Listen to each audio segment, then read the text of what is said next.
Si vous n'avez jamais vécu avec une personne narcissique, enfin un pervers narcissique, quel que soit son genre, il est presque impossible d'expliquer à quel point cette expérience est destructrice.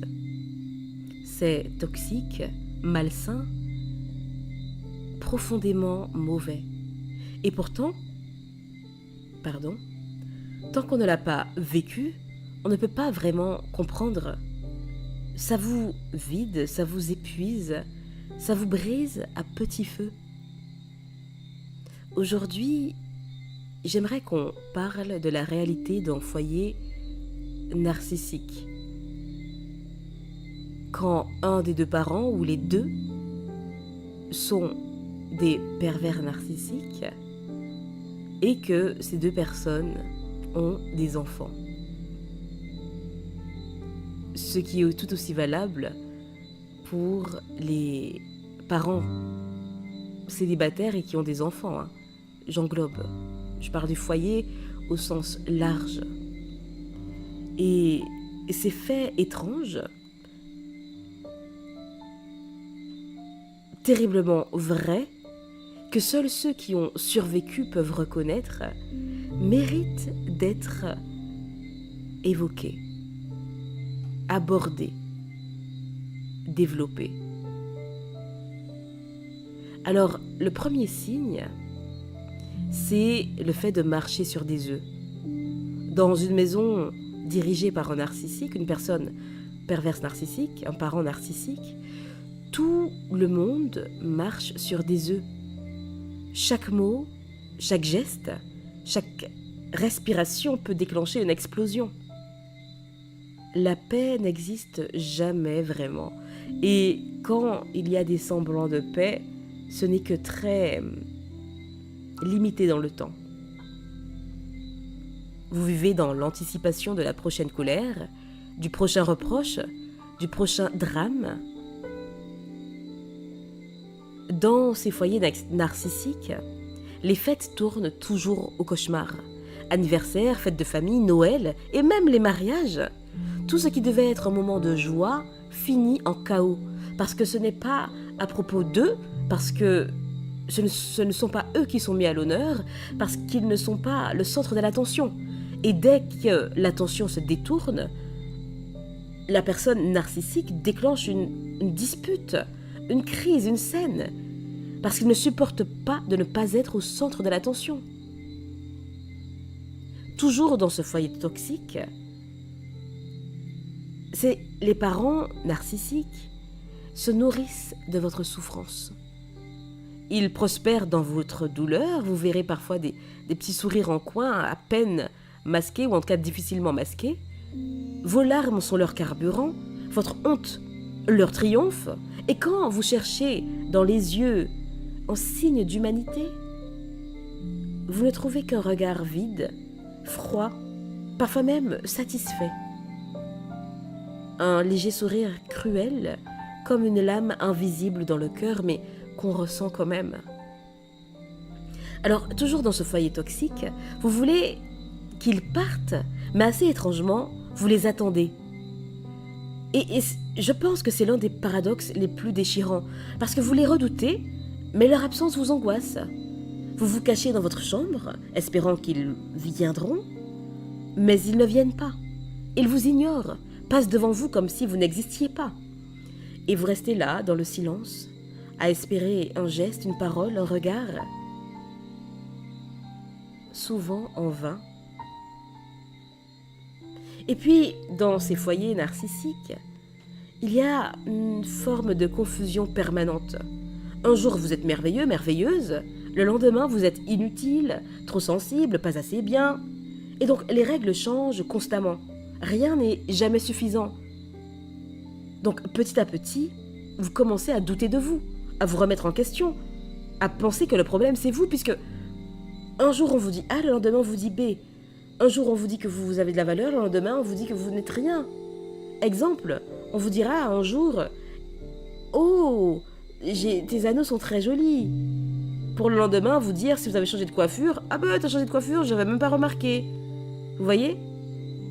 Et donc, c'est très dangereux de baser votre sens de la validation à ces personnes-là, parce qu'elles vous détruiront. Et puis, il y a l'échappatoire. Pour fuir la douleur, vous cherchez un refuge, la nourriture, l'alcool, le travail, n'importe quoi, qui pourrait vous aider à oublier votre réalité. Donc, quelque chose pour combler ce vide qu'ils ont creusé en vous, et ce même à l'âge adulte, surtout à l'âge adulte. Vous vous demandez comment ils peuvent dire « je t'aime » un jour et vous écraser le lendemain. Et peu à peu, vous perdez dans la folie de leurs contradictions. Parce que vous cherchez à comprendre. Mais cher ami, permettez-moi cette parenthèse. Plus vous chercherez à comprendre ces gens, j'englobe, moins vous comprendrez. Puisque chaque question en emmènera une autre.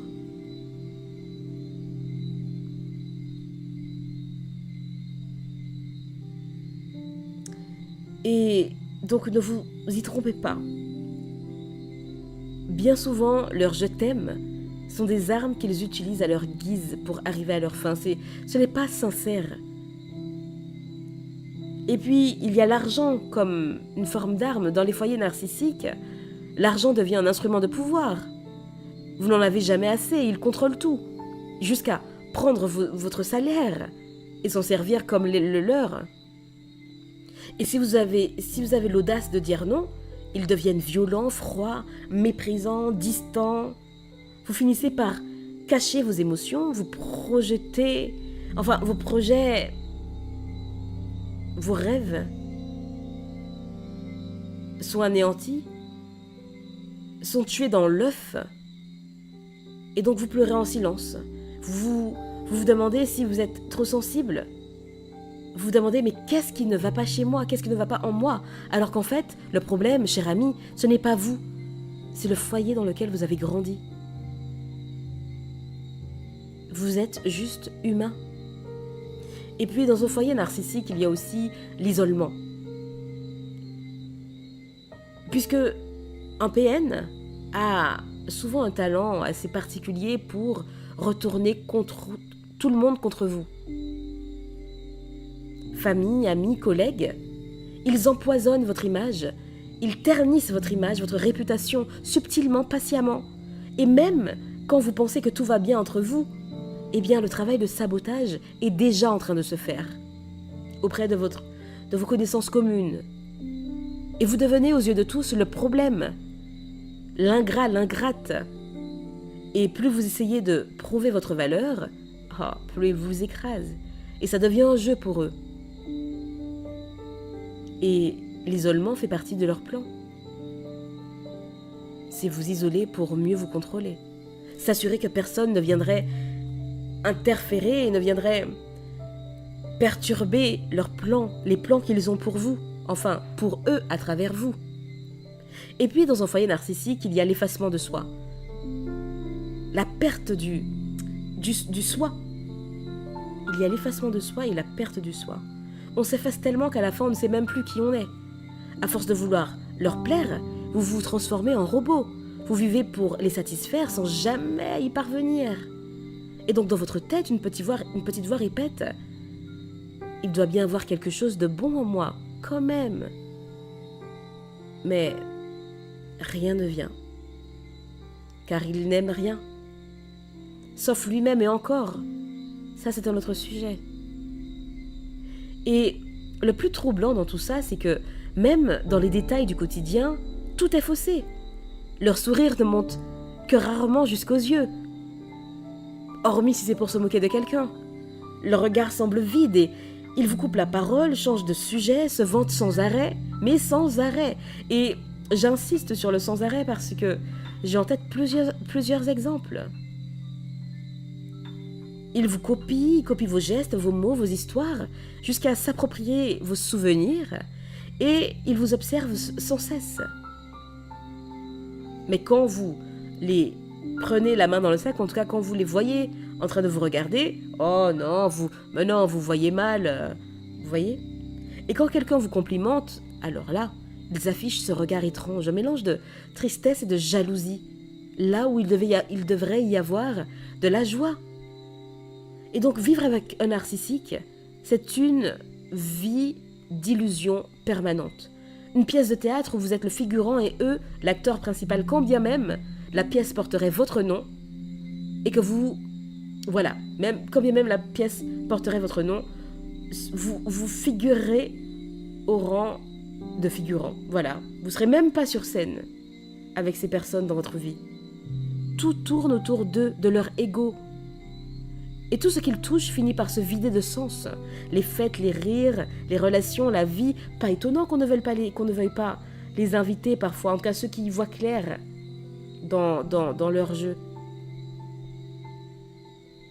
En tout cas, cher ami, sachez que vous pouvez vous en sortir. Je ne dis pas que c'est facile. Je ne dis pas que ça sera sans peine. Mais vous pouvez cesser de marcher sur des œufs, de douter, de vous excuser d'exister. Vous n'êtes pas fou, vous n'êtes pas folle, ni faible, ni trop sensible.